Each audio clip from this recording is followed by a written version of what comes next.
ये भी वीडियो उनके लिए है जो कहते हैं अब शादी तो हो ही गई है, अब हम क्या करें। चलो आज एक और शादी की समस्या के बारे में बातचीत करते हैं।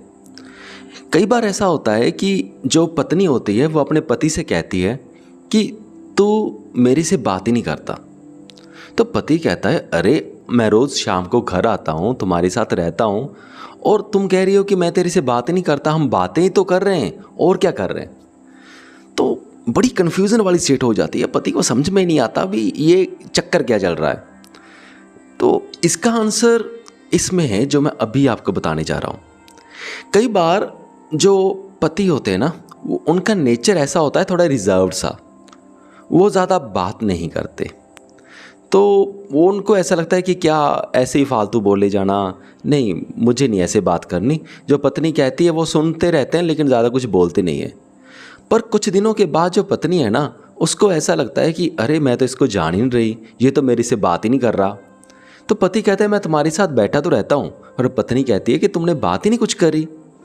तो इसका ये सलूशन है कि अगर आपका नेचर थोड़ा रिजर्व्ड सा है तो आपको थोड़ा सा इसको बदलना होगा। यानी कि आपको एक आप शेड्यूल ही जैसे बना ले कि मैं हर रोज़ अपनी पत्नी से 2 बातें शेयर करूंगा। पहले ही डिसाइड करके रख लें। पहले तो आपको थोड़ा सा ये फेक सा लगेगा कि पहली मैं 2 या 4 बातें डेली शेयर करूंगा। चलो 2 बातें लगा लो। तो उन 2 बातों को माइंड में नोट कर लें या कहीं नोट कर लें और फिर उनको बताना होता है।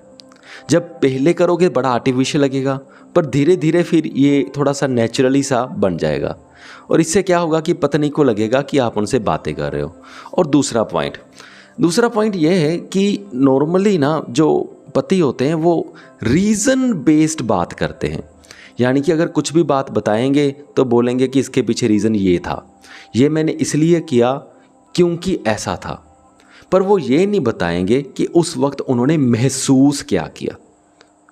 तो आपने इस पॉइंट को ध्यान में रखना है कि सिर्फ बातें बताना नहीं है, साथ में अपनी फीलिंग्स को भी रिवील करना है।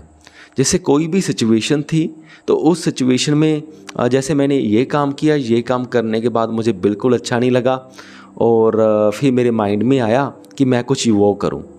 तो देखो यहाँ पे मैंने बोला कि मुझे बिल्कुल अच्छा नहीं लगा, फीलिंग्स को रिवील किया। एक ये होता है कि मेरे बॉस ने मुझे ये कहा और मैंने ये नहीं किया क्योंकि उसके पीछे रीज़न ये था। जब रीज़न बता दिया कि ये काम मैंने इसलिए नहीं किया क्योंकि बाद में बॉस ने मुझे एक नेक्स्ट काम दे देना था, तो ये हो गया रीज़न। तो हमने क्या करना है, सिर्फ रीज़न बेस्ड बातें नहीं करनी, हम अपने इमोशंस को भी बताते रहना है कि जब तुमने मुझे सुबह कॉफ़ी पिलाई, बड़ी टेस्टी लगी, बड़ा मज़ा आ गया, तो ऐसा लगा मैं किसी स्वर्ग में ही पहुंच चुका हूं। फॉर एग्ज़ाम्पल बता रहा हूं। तो इसमें भी क्या है, ये इमोशंस को रिवील कर दिया। ठीक है, अब मैंने 2 पॉइंट बताए। एक तो आपने कोई ना कोई बात शेयर करनी है, पहले डिसाइड कर लें अगर आप रिजर्व नेचर के हैं 1 या 2 बातें। और दूसरा अपने इमोशंस को भी उन बातों के साथ मिक्स करके बताएं। जब आप इमोशंस बताओगे ना तो तब कनेक्टिविटी थोड़ा ज़्यादा बनती है। जब कनेक्टिविटी थोड़ी ज़्यादा बनेगी तो समझ लेना झगड़े भी थोड़े कम होंगे। तो बस ये था मेरा पॉइंट। सब मुझे पूरी उम्मीद है कि आप सबको मेरी बात समझ में आ गई होगी। अगर आप भी कुछ कहना चाहते हैं, पूछना चाहते हैं तो कमेंट करके ज़रूर पूछें। इस वीडियो को यहाँ तक देखने के लिए आपका बहुत बहुत धन्यवाद।